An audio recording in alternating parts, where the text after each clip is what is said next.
Salut, aujourd'hui on va parler du code de la route. Donc là ça fait environ 2 mois que j'apprends le code de la route avec l'application Le Code de la route 2019. C'est une application gratuite avec des pubs. J'ai aussi essayé d'autres applications mais celle-là me paraissait la plus facile. Donc là je fais environ 10 fautes sur 40. Sur quoi est-ce que je me trompe souvent? Ça va être le calcul, par exemple le calcul du taux d'alcool dans le sang par rapport au taux d'alcool dans l'air. Voilà, il me semble que le taux d'alcool dans le sang il est supérieur au taux d'alcool dans l'air. Donc un verre de vin 12 bars, ça correspond à 10 grammes d'alcool. Et après ça correspond à 25 grammes d'alcool dans le sang et à 50 grammes d'alcool dans l'air, je crois. Sinon, j'ai un peu de mal encore sur les feux de croisement. Donc, il faut allumer ces feux de croisement quand on est dans un virage, quand il y a du brouillard, de la pluie ou de la neige, ou quand il fait nuit. Euh, Après, les feux de route donc, qui sont allumés quand vraiment il y a un brouillard très très important et qu'il n'y a pas de voiture alentour, ou alors quand la route n'est pas éclairée et qu'il n'y a personne aussi alentour. Sinon, faut mettre en priorité les feux de croisement. Et s'il pleut, on peut compléter les feux de croisement par les feux de brouillard avant. Mais les feux de brouillard arrière sont considérés comme trop importants. Donc, euh, donc ils sont à utiliser seulement pour des grosses pluies ou du brouillard important. Je vais regarder si ça filme bien. Sinon,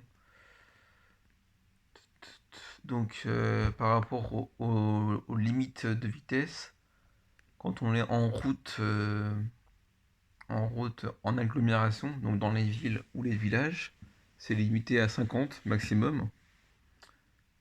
Et dans une route nationale à 90, puis dans une autoroute à 130. Et quand on est jeune conducteur, on doit rouler à 120 km/h, il me semble, maximum. Sinon, quand il y a un accident, il faut d'abord protéger, ensuite, ensuite alerter, ensuite secourir.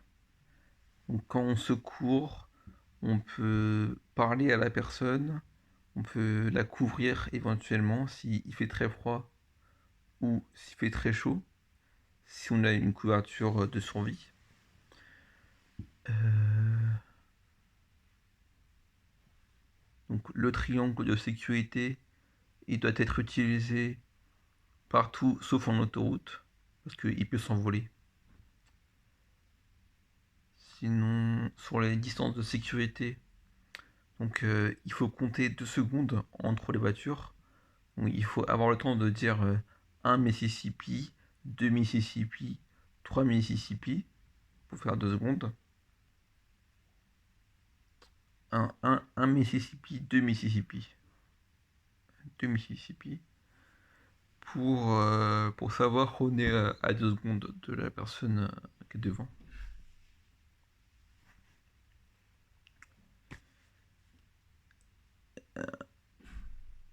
Donc quand on roule à 130 km/h, ça équivaut à deux bandes de, à deux traits.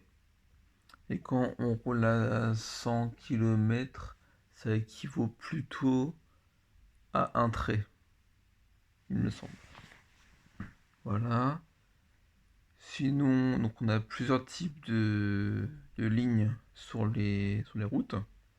On a les lignes discontinues, donc avec des trous qui sont assez grands, qui signifie que le dépassement est autorisé. On a les routes qui sont, qui sont à mi-plaine, c'est-à-dire elles sont espacées par des petits trous. Donc là, c'est pour dissuader au dépassement. Donc on peut dépasser les véhicules lents, mais il faut éviter de dépasser sinon. Et on a les routes pleines, les lignes pleines, où là il est interdit de dépasser.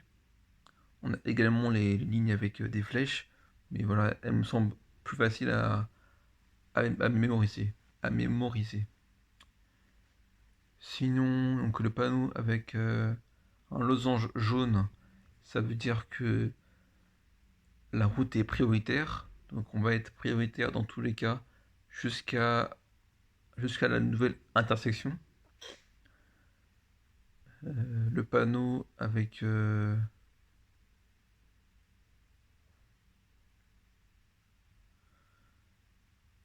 panneau avec une échelle qu'on s'appelle un truc là.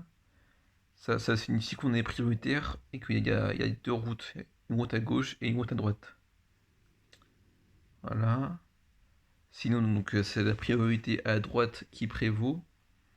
Donc il faut essayer de voir par rapport aux autres voitures comment on se positionne et du coup qui est prioritaire.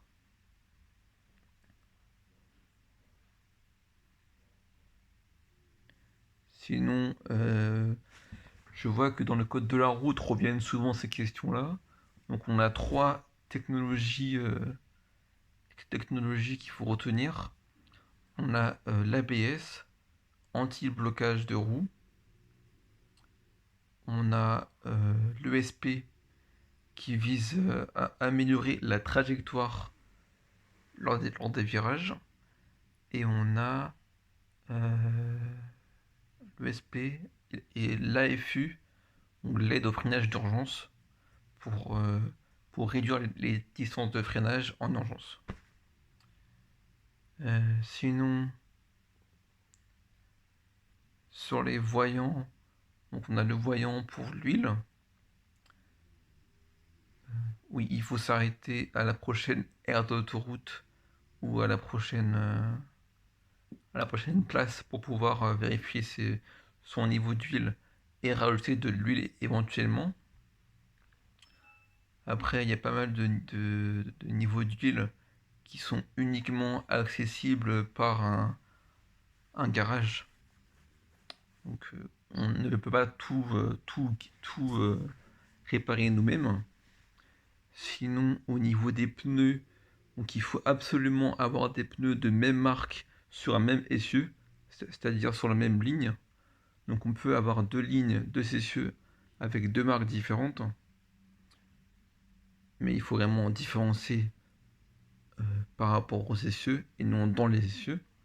Sinon, il faut éviter de sous-gonfler ces pneus, il faut essayer de les surgonfler. Et donc si on fait plus de 3 km pour aller à la station de gonflage, il faut rajouter environ 0,5 millilitres d'air, il me semble. Sinon, donc on a le voyant TWI ou un triangle ou un autre voyant qui peut témoigner de l'usure du pneu. Donc il faut essayer de vérifier ça à chaque moment qu'on prend la route. Sinon, il faut faire attention à son siège dans la voiture, avoir la tête à égale distance par rapport au siège. Après, là, je réfléchis pour me souvenir de ce qui revient souvent. Donc, j'ai parlé des priorités, des distances. Donc, après, il y a un micmac autour autour des distances. Donc il faut calculer, pour connaître la distance de sécurité, il faut calculer la distance de freinage plus le temps de réaction, il me semble. Donc on peut avoir un temps de réaction de 1 seconde et une distance de freinage de 1 seconde pour par exemple faire 2 secondes de temps de distance. Donc par exemple si on roule à 30 km/h, il faut faire 30 fois 30, 30 divisé par 2 environ pour avoir 15 mètres de... Ah, je sais plus. Il faut que je regarde ça, je sais plus. Sinon...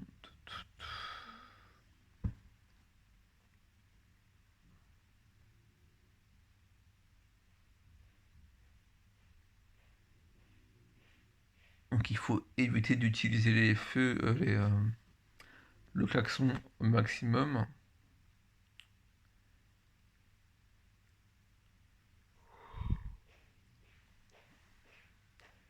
Et voilà. Bisous bisous.